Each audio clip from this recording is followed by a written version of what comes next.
জামাত ইসলামী নেতা মাওলানা রফিকুল ইসলাম খান ইসলামী ছাত্র শিবিরের সাবেক বিপ্লবী সভাপতি। তিনি নিজ এলাকায় শোডাউন করেছেন, শত শত মোটরসাইকেল নিয়ে শোডাউন।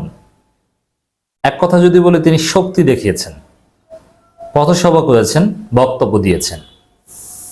হাজার হাজার লোক তাকে বরণ করেছে, নিজ এলাকায় গিয়েছেন।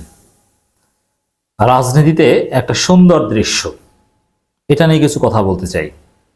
জামাত ইসলামী নেতারা সাধারণত এভাবে করে না, যে দীর্ঘদিন কারা নির্যাতিত বা যেভাবেই হোক না কেন নিজ এলাকায় যায়, শোডাউন করে, শত শত মোটরসাইকেল নিয়ে শোডাউন করবে, মিছিলে মিছিলে তাকে বরণ করবে, পথে পথে দাঁড়িয়ে। এটা বিএনপি আওয়ামী লীগের স্টাইল।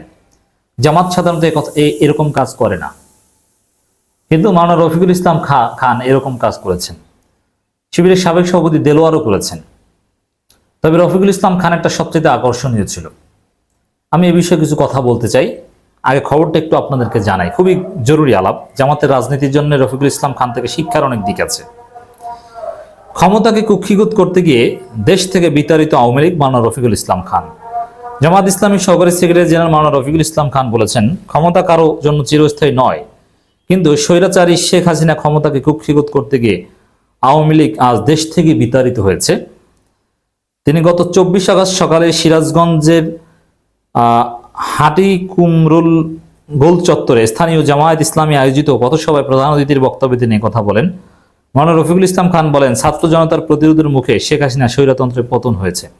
যেভাবে প্রতিরোধের মধ্য দিয়ে স্বৈর শাসনের পতন হয়েছে, ঠিক একইভাবে উল্লাপাড়া সলঙ্গাকে সন্ত্রাস চাঁদাবাজ মুক্ত করা হবে ইনশাল্লাহ। কঠিন ঘোষণা, কোনো সন্ত্রাসী চাঁদাবাজ চলবে না।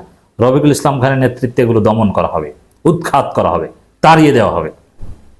তিনি বলেন, হাসিনার পতনের পর দেশে সাম্প্রদায়িকতার দাগ লাগানোর চেষ্টা হয়েছিল, কিন্তু সারা দেশে জামাত শিবির হিন্দুদের মন্দির রক্ষায় রাত জেগে পাহারা দিয়েছে। জামাত শিবির থানা পাহারার দায়িত্ব পালন করছে আমাদের নেতারা। ছাত্র শিবিরের সাবেক সভাপতি রফিকুল ইসলাম খান এ সময় বানবাসী মানুষের পাশে দাঁড়াতে দলমত নির্বিশেষে সবার প্রতি আহ্বান জানান।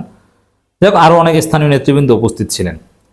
এবং এখানে যেটা বলা হচ্ছে, ওই দিন সকাল 7:30 থেকে সিরাজগঞ্জের নলকা ব্রিজে পৌঁছালে প্রায় 1000 মোটরসাইকেল নিয়ে রফিকুল ইসলাম খানকে স্বাগত জানান নেতাকর্মীরা। এই জিনিসটা আমার কাছে সবচেয়ে আকর্ষণীয়। এরকম হাজার মোটরসাইকেল নিয়ে জামাতের কোনো নেতাকে বরণ আমি দেখি নাই। এবং তিনি ওই এলাকারই সংসদ সদস্য প্রার্থী। এটা রফিকুল ইসলাম খানের রাজনীতি। অবশ্যই রফিকুল ইসলাম খান নিজে এটা অ্যাকসেপ্ট করেছেন বলেই তো হয়েছে। অন্যান্য জামাত নেতারা এটা এড়িয়ে চলেন। আর একটি তথ্য, হাটি কুমরুল মোড়ে পথসভা শেষে রফিকুল ইসলাম খান সিরাজগঞ্জ 4 আসনে উল্লাপাড়া, বোয়ালিয়া বাজার, সলঙ্গা থানা মাঠ, দবিরগঞ্জ পথসভায় বক্তব্য রাখেন। এছাড়া উপজেলা সলঙ্গা থানা মাঠ, দবিরগঞ্জ বাজার, বোয়ালিয়া বাজার, গয়হাট্টা বাজার, মেহেরপুর, বালসাবাড়ি, শাহজাহানপুর পথসভা শেষে বিকালে উল্লাপাড়া পুরাতন বাস স্ট্যান্ড জনসভার মাধ্যমে কর্মসূচি শেষ হয়েছে। গণমাধ্যমের খবর এটাই। এখন এই যে বিষয়টা, এই যে রফিকুল ইসলাম খানের ব্যতিক্রমী রাজনীতি, হাজার হাজার মোটরসাইকেল নিয়ে তাকে বরণ করা, এলাকার বিভিন্ন গুরুত্বপূর্ণ জায়গায় শোডাউন দেওয়া, পথে পথে সমাবেশ করা এবং ইশারা ইঙ্গিতে বিভিন্ন কথাবার্তা বলে দেওয়া যে আমরা এই করব সেই করব। এই রাজনীতিটা জামাত ইসলামীতে জরুরি, দরকার। এই রাজনীতিটা জামাত ইসলামীতে কিন্তু নেই, অন্য নেতারা করে না। এই জন্য আমি বলবো যে জামাতের প্রত্যেক নেতা এরকম হাজার মোটরসাইকেল নিয়ে যে এলাকায় যিনি এমপি ইলেকশন করবেন সেখানে যান, এভাবে প্রভাব খাটান। রাজনীতি এত সহজ নয়, জনগণের ভোট পাওয়া এত সহজ নয়। এবং রফিকুল ইসলাম খানের রাজনীতির একটা স্পেশাল দিক আমি আলোচনা করে সেটা জামাতের অন্য নেতাদের গ্রহণ করার অনুরোধ করছি। তরুণ প্রজন্মের অনেকে জানেন না, রফিকুল ইসলাম খানের একটা ডায়লগ আমি বলি। এটা শুনতে অনেকের কাছে একটু অন্যরকম লাগতে পারে, কিন্তু আমার কাছে এর গুরুত্ব প্রয়োজনীয়তা অনেক। রফিকুল ইসলাম খান মাঝে মাঝে ফোনে বলতেন, ঢাকা বসে যখন শিবিরের সভাপতি ছিলেন, ঘেরাও দিয়ে ওদেরকে পেটাও। আই রিপিট, ঘেরাও করে পেটাও। এই কথাটা রফিকুল ইসলাম খান প্রায় বলতেন। এর মানে এই যে ঘেরাও দিয়ে পেটানো দুষ্কৃতিকারীদের, সন্ত্রাসীদের, এটা প্রয়োজন। এটা না করতে পারলে আপনি রাজনীতিতে টিকে থাকতে পারবেন না। জামাত ঘেরাও দিয়ে পেটানো যেদিন বন্ধ করেছে, ওই দিনেই জামাত নেতাদের ফাঁসির বন্দোবস্ত করেছে। 2006 সালের 28 অক্টোবর জামাত মার খাওয়ার পর ঘেরাও দিয়ে পেটাতে পারেনি বলেই জামাতকে নিশ্চিহ্ন করার উদ্যোগ নিয়েছিল, কিন্তু সম্ভব হয়নি। জামাত নেতাদের দুনিয়া থেকে সরিয়ে দিতে পেরেছে, নিবন্ধন কেড়ে নিতে পেরেছে, নিষিদ্ধ করতে পেরেছে। অতএব জামাত শিবিরের নেতাদের একটা বড় অংশ থাকতে হবে যারা অন্যায়ভাবে, জামাত তো এটা তো সবাই জানে যে জামাত নিরীহ সংগঠন, জামাত আগ বাড়িয়ে কারো উপর কখনো গায়ে হাত তোলে না। মারাত্মকভাবে আক্রান্ত হলে তখন জাস্ট প্রতিহত করার চেষ্টা করে, আত্মরক্ষার্থে, এর বাহিরে কিছু না। ওই আত্মরক্ষার্থে ঘেরাও দিয়ে পেটানোর অভ্যাস অনেকের থাকতে হবে, নাহলে আপনি রাজনীতি টিকে থাকতে পারবেন না। আগামী দিনের রাজনীতি বিএনপির বিরুদ্ধে জামাতের রাজনীতি। আপনি কি মনে করেন বিএনপি জামাতকে কি বহাল তবিয়তে রাজনীতি করতে দিবে?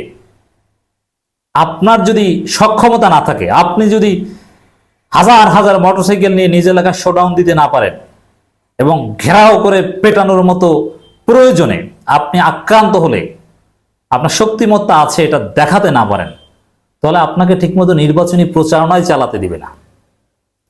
রফিকুল ইসলাম খানের এই অ্যাগ্রেসিভ বৈশিষ্ট্যটা ছিল। আর যতদিন পর্যন্ত রফিকুল ইসলাম খানরা শিবিরের সভাপতি ছিল, ততদিন পর্যন্ত শিবিরকে যেভাবে সমীহ করত, 2006 সালের পর কিন্তু সেটা করতো না। এর মানে শিবিরের যে ইতিহাস ঐতিহ্য, শিবিরকে ভয় পেত, শিবিরের গৌরবময় ইতিহাস কেন পড়ি? সেই ইতিহাসে রফিকুল ইসলাম খানদের অবদান ছিল, তাদের অ্যাগ্রেসিভ বৈশিষ্ট্য ভূমিকা পালন করেছিল। হ্যাঁ, একটা দলে বিভিন্ন টাইপের লোক থাকবে। আবু বকর রাদিয়াল্লাহু আনহুর মতো নরম মেজাজের লোক থাকবে, ওমর রাদিয়াল্লাহু আনহুর মতো গরম মেজাজের লোক থাকবে, এটাই ঠিক। কিন্তু যারা মাঠে রাজনীতি করবেন, নির্বাচন করবেন, তাদের অ্যাটলিস্ট রফিকুল ইসলাম খানের মতো কিছু বৈশিষ্ট্য থাকা দরকার বলে আমি মনে করি। রফিকুল ইসলাম খানকে নিয়ে বিতর্ক রয়েছে, যে আমাদের ভিতরেও একটা বড় অংশ তার সমালোচক আমি জানি, অনেকেই আমাদের বিরুদ্ধে অভিযোগ করেন, সিন্ডিকেটের অভিযোগ, শিবিরের নেতৃত্ব নির্বাচনে দীর্ঘদিন তাদের একটা আধিপত্য বা রাজশাহী বিশ্ববিদ্যালয় কেন্দ্রিক সিন্ডিকেট, নানান অভিযোগ আছে, সেটা আলাদা সরিয়ে রাখলাম।